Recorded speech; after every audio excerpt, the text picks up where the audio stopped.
بسم اللہ الرحمن الرحیم۔ السلام علیکم محترم ناظرین، اگر آپ حدیث پاک، اسلامی اور تاریخی واقعات سننا پسند کرتے ہیں تو ہمارے چینل کو سبسکرائب کر لیجئے، جزاک اللہ۔ نبی کریم صلی اللہ علیہ وسلم پر وحی کا ابتدائی دور اچھے سچے پاکیزہ خوابوں سے شروع ہوا۔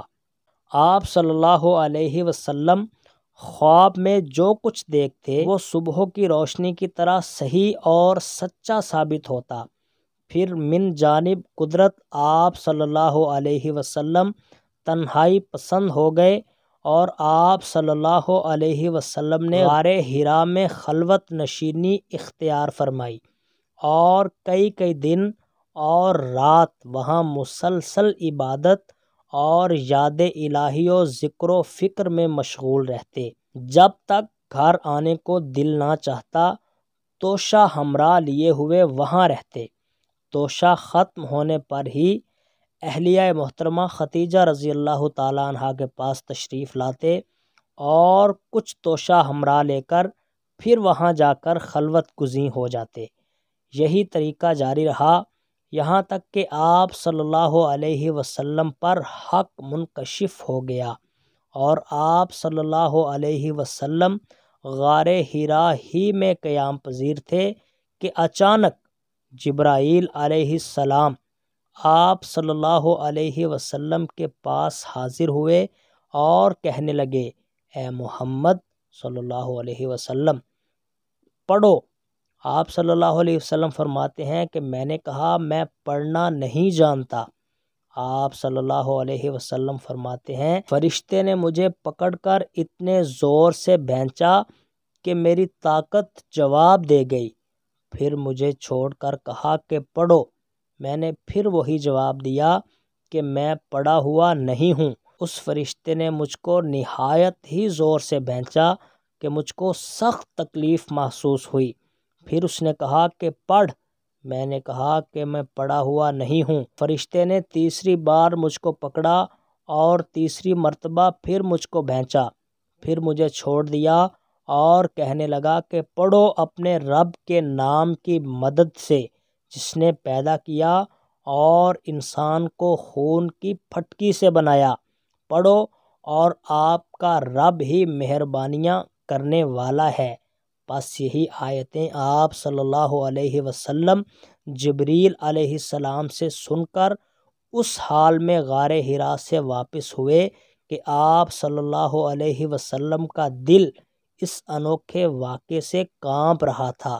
آپ صلی اللہ علیہ وسلم ختیجہ کے ہاں تشریف لائے اور فرمایا کہ مجھے کمبل اڑا دو، مجھے کمبل اڑا دو۔ لوگوں نے آپ صلی اللہ علیہ وسلم کو کمبل اڑا دیا۔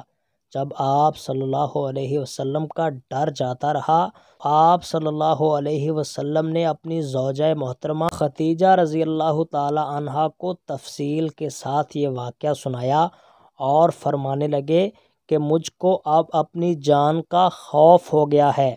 آپ صلی اللہ علیہ وسلم کی اہلیہ محترمہ ختیجہ رضی اللہ تعالی عنہا نے آپ صلی اللہ علیہ وسلم کی ڈھارس بندھائی اور کہا کہ آپ کا خیال صحیح نہیں ہے، اللہ کی قسم آپ کو اللہ کبھی رسوا نہیں کرے گا۔ آپ تو اخلاق فاضلہ کے مالک ہیں، آپ تو کنبہ پرور ہیں، بے کسوں کا بوجھ اپنے سر پر رکھ لیتے ہیں، مفلسوں کے لیے آپ کماتے ہیں، مہمان نوازی میں آپ بے مثال ہیں اور مشکل وقت میں آپ امر حق کا ساتھ دیتے ہیں۔ ایسے اوصاف حسنہ والا انسان یوں بے وقت ذلت و خواری کی موت نہیں پا سکتا۔ مزید تسلی کے لیے ختیجہ رضی اللہ تعالی عنہا آپ صلی اللہ علیہ وسلم کو ورقہ بن نوفل کے پاس لے گئیں جو ان کے چچا زاد بھائی تھے اور زمانہ جاہلیت میں نصرانی مذہب اختیار کر چکے تھے اور عبرانی زبان کے کاتب تھے۔ چنانچہ انجیل کو بھی حسب منشاء خداوندی عبرانی زبان میں لکھا کرتے تھے۔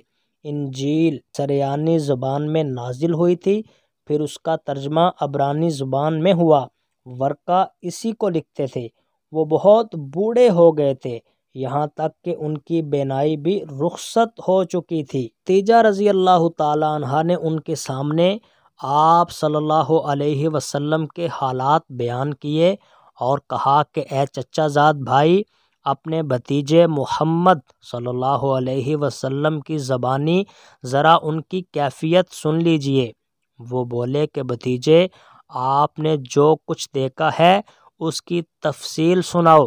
چنانچہ آپ صلی اللہ علیہ وسلم نے از اول تا آخر پورا واقعہ سنایا، جسے سن کر ورقہ بے اختیار ہو کر بول اٹھے کہ یہ تو وہی ناموس معزز رازدان فرشتہ ہے جسے اللہ نے موسیٰ علیہ السلام پر وحی دے کر بھیجا تھا۔ کاش میں آپ کے اس عہد نبوت کے شروع ہونے پر جوان عمر ہوتا، کاش میں اس وقت تک زندہ رہتا جب کہ آپ کی قوم آپ کو اس شہر سے نکال دے گی۔